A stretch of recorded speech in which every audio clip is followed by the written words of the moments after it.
الحمدللہ وحدہ والصلاة والسلام علی من لا نبی بعد اما بعد فقد قال اللہ تعالی فی القرآن المجید وفرقان الحمید وبرہان الرشید وارشاد العظیم فاعوذ باللہ من الشیطان الرجیم بسم اللہ الرحمن الرحیم یا ایھا الذین آمنوا لا تقدموا بین یدی اللہ ورسولہ واتقوا اللہ ان اللہ سمیع علیم یا ایھا الذین آمنوا لا ترفعوا اصواتکم فوق صوت النبی ولا تجہروا لہ بالقول کجہر بعضکم لبعض ان تحبط اعمالکم وانتم لا تشعرون صدق اللہ العظیم۔ سورہ حجرات ہے، مدنی سورہ ہے۔ یا ایھا الذین آمنوا، اے ایمان والو، لا تقدموا، آگے نہ بڑھو، بین یدی اللہ ورسولہ، اللہ اور رسول سے، واتقوا اللہ، اللہ سے ڈرتے رہو، ان اللہ سمیع علیم، بے شک اللہ سننے والا بھی ہے اور جاننے والا بھی ہے۔ ہوا کیا، کچھ لوگوں نے، صحابہ نے، ایمان والوں نے، مومنوں نے عید الاضحیٰ، بقر عید کے موقع پر حضور نبی کریم سے پہلے قربانی کر لی۔ کچھ لوگ ایسے تھے کہ رمضان کا مہینہ آتا تھا تو رمضان سے ایک دن پہلے روزہ رکھنا شروع کر دیتے، حالانکہ حضور تمام شعبان بھی روزہ رکھتے تو رمضان سے ایک دن پہلے کا روزہ چھوڑ دیتے تاکہ رمضان اور شعبان آپس میں مل نہ جائیں۔ یہاں بھی گاؤں میں بھی لوگ عام طور پر سلامی روزہ کہ جی ہم رمضان کو سلامی دے رہے ہیں، تو اس کو آپ نے منع فرمایا، اور یہ اللہ تعالیٰ نے بھی منع فرمایا، یہ قرآن کہ اللہ اور اللہ کے رسول سے پہلے کام نہ کرو۔ جنہوں نے قربانی کر لی اللہ اور اللہ کے رسول سے پہلے، وہ دوبارہ قربانی کریں۔ اب یہ قربانی تو رسول اکرم صلی اللہ علیہ وسلم سے پہلے کر رہے ہیں، لیکن اللہ کیا فرما رہا ہے، لا تقدموا بین یدی اللہ ورسولہ، یعنی کہ یہ قربانی جو تم نے کی ہے یہ صرف رسول اکرم صلی اللہ علیہ وسلم سے پہلے نہیں کی، بلکہ اللہ سے بھی پہلے کر رہے ہیں۔ اب اللہ کو تو قربانی کی ضرورت نہیں ہے، قربانی تو ہے ہی اس کے لیے، لیکن وَمَن يُطِعِ الرَّسُولَ فَقَدْ أَطَاعَ اللَّهَ، جس نے رسول کریم صلی اللہ علیہ وسلم کی اطاعت کی، سورہ نساء میں ہے، گویا اس نے اللہ کی اطاعت کی۔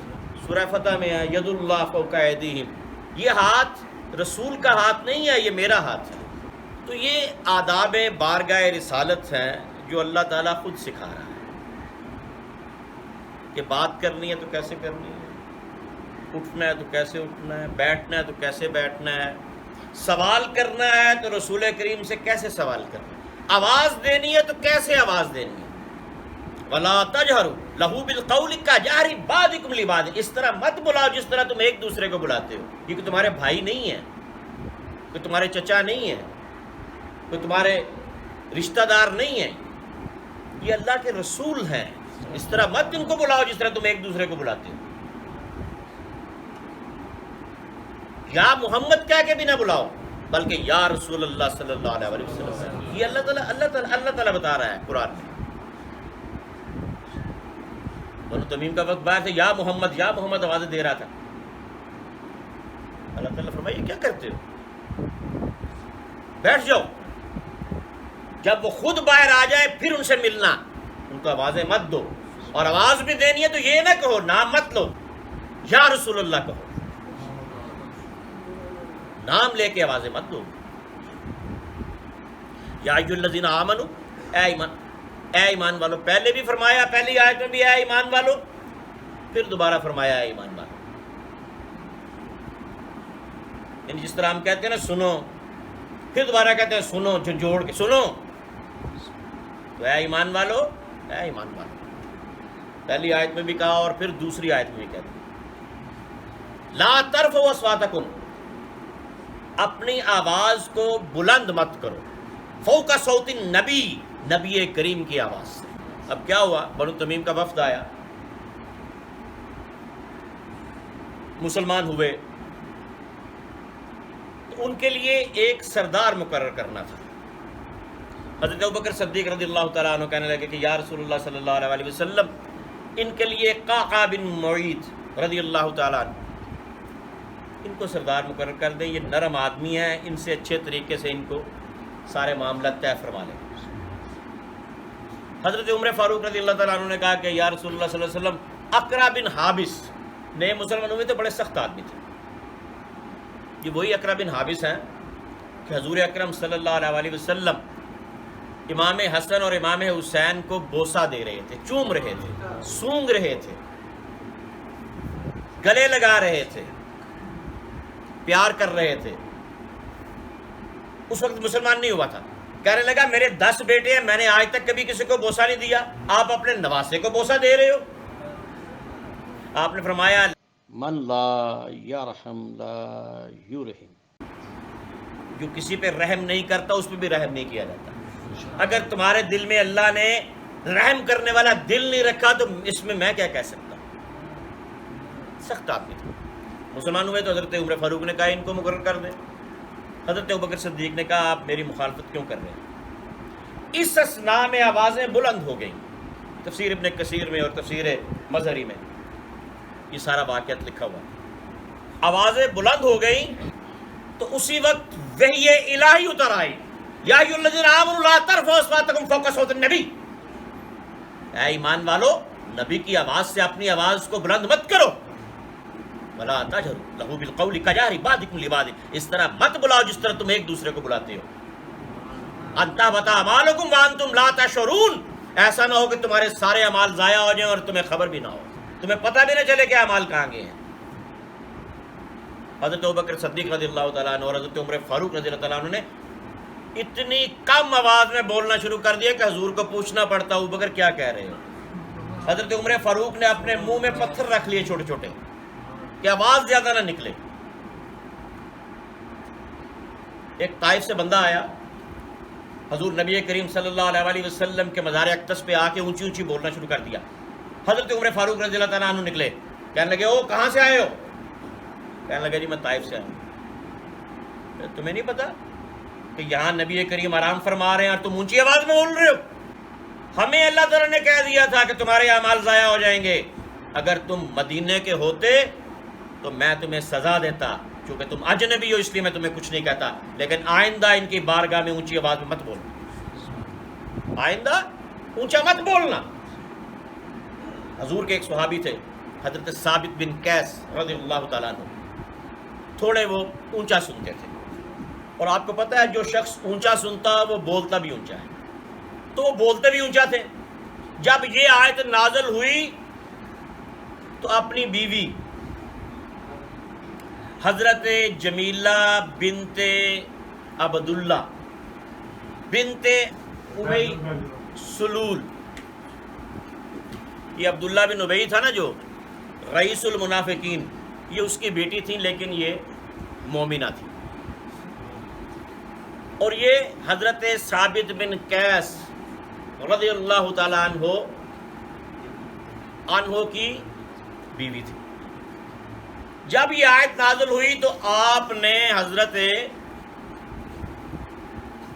ثابت بن قیس نے اپنے آپ کو اندر بند کر لیا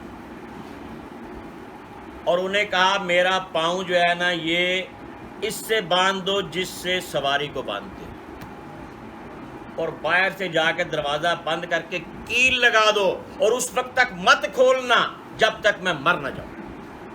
انہوں نے پوچھا کیا ہوا؟ کہا آیت قرآن میں آ گئی ہے، میں تو بہت اونچی بولتا ہوں، آج کے بعد میں حضور کی خدمت میں گیا اونچا بولا تو میرے تو اعمال ضائع ہو جائیں گے. حضرت عاصم رضی اللہ تعالیٰ عنہ ان کے ہمسائے تھے. انہوں نے جا کے رسول اللہ صلی اللہ علیہ وسلم کی خدمت میں عرض کیا کہ یا رسول اللہ صلی اللہ علیہ وسلم یہ واقعہ ہوا ہے.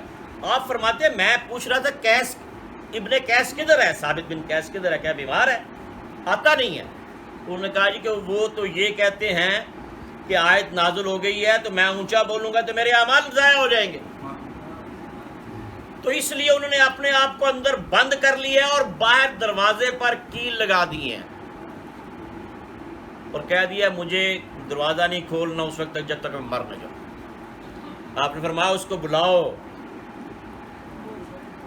اور یہ آیت اس کے لیے نہیں ہے, وہ تو جنتی ہے, جس نے چلتا پھرتا جنتی دیکھنا ہو وہ ثابت بن قیس کو دیکھنا. تو یہ آداب بارگاہ رسالت ہیں جو اللہ تعالیٰ سکھا رہا ہے کہ نبی کریم سے پہلے قدم مت اٹھاؤ, نبی کریم سے پہلے قربانی مت کرو, نبی کریم سے پہلے روزہ مت رکھو, نبی کریم سے پہلے نماز مت ادا کرو, چاہے عشاء ہو جائے.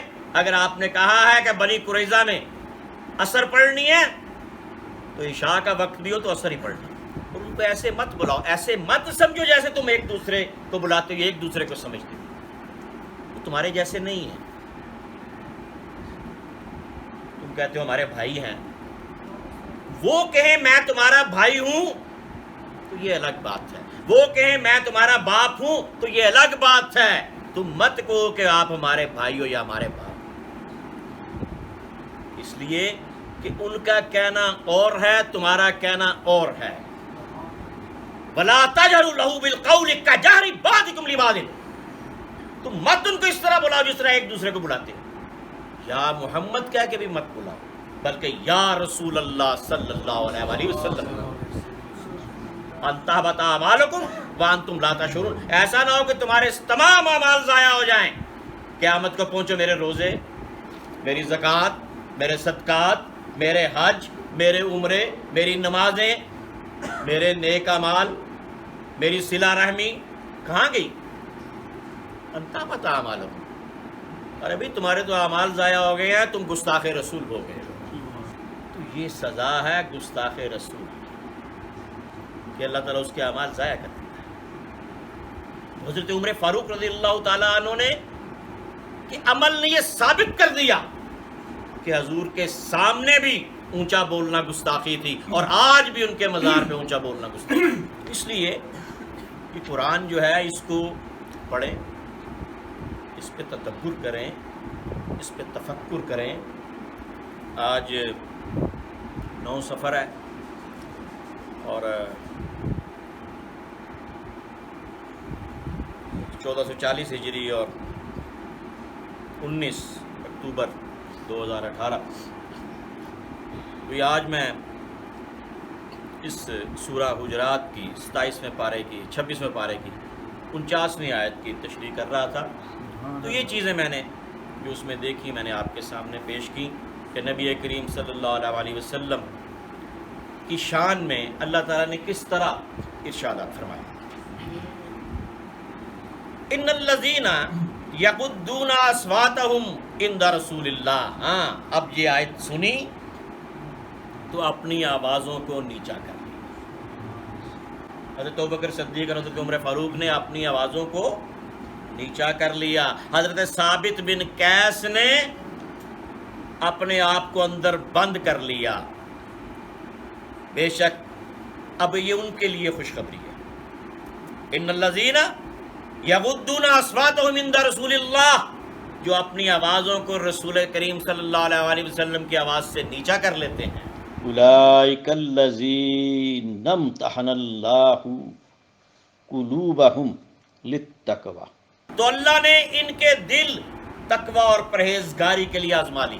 لہم مغفرۃ واجر عظیم, ان کے لیے اللہ نے بڑی مغفرت اور بڑا اجر عظیم لکھ دیا. اب یہ وہ لوگ ہیں کہ جنہوں نے اللہ کی آیت نازل ہونے کے بعد اسی وقت اپنے اعمال کو تبدیل کر لیا, تو اللہ نے ان کے لیے خوشخبری عطا فرما دی. ان الذین ینادونک من وراء الحجرات اکثرهم لا یعقلون. اور یہ لوگ جب آپ اندر آرام کرنے کے لیے جاتے ہیں حجرے میں تو باہر سے آپ کو آوازیں دینا شروع کر دیتے ہیں، بلانا شروع کر دیتے ہیں، کہنا شروع کر دیتے ہیں حضور کو بلائیں، کہنا شروع کر دیتے ہیں، باہر سے آواز دیتے ہیں یا محمد۔ بنو تمیم کا وفد، ان الذین، یہ وہ لوگ ہیں ینادونک من وراء الحجرات، جو آپ کو باہر سے پکارتے ہیں، اکثرہم لا یاقلون، یہ بیوقوف لوگ ہیں، یہ میں نہیں کہہ رہی، اللہ تعالیٰ قرآن میں کہہ رہا ہے، لا یاقلون، ان میں عقل نہیں ہے، یہ بیوقوف ہیں، یہ کم عقل ہیں، یہ جاہل ہیں۔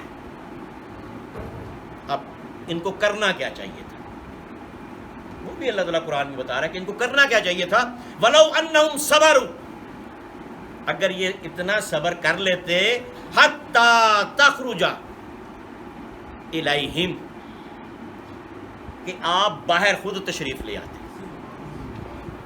حَتَّى تَخْرُجَ إِلَيْهِمْ لَكَانَ خَيْرًا لَهُمْ، تو یہ ان کے لیے بہت بہتر تھا، ان کے لیے بہتر تھا کہ آپ خود تشریف لے آتے جب آپ کا دل کرتا، آپ اندر آرام فرما رہے ہیں، آپ اندر عبادت کر رہے ہیں، آپ اندر کھانا کھا رہے ہیں، آپ سارا دن کام کر کے، ساری رات عبادت کر کے، ساری رات نوافل پڑھ کے اگر تھوڑی دیر کے لیے آرام فرما رہے ہیں تو ان کو آرام کرنے دو، ان کو آوازیں مت دو، ان کو اس طرح مت بلاؤ، کچار عبادت کیوں عبادت جس طرح ایک دوسرے کو بلاتی ہو، انتظار کرو، وَلَوْ أَنَّهُمْ صَبَرُوا، اگر یہ انتظار کرتے، حَتَّى تَخْرُجَ إِلَيْهِمْ، کہ آپ خود بخود باہر ان کے پاس تشریف لے آتے، لَكَانَ خَيْرًا لَهُمْ، تو یہ ان کے لیے بہت بہتر تھا، وَاللَّهُ غَفُورٌ رَحِيمٌ۔ ہاں اب یہ توبہ کر لیں، انہوں نے توبہ کر لی تو اللہ تعالیٰ فرماتا ہے اب انہوں نے توبہ کر لی تو اللہ ان کو بخشنے والا ہے، وَمَا عَلَيْنَا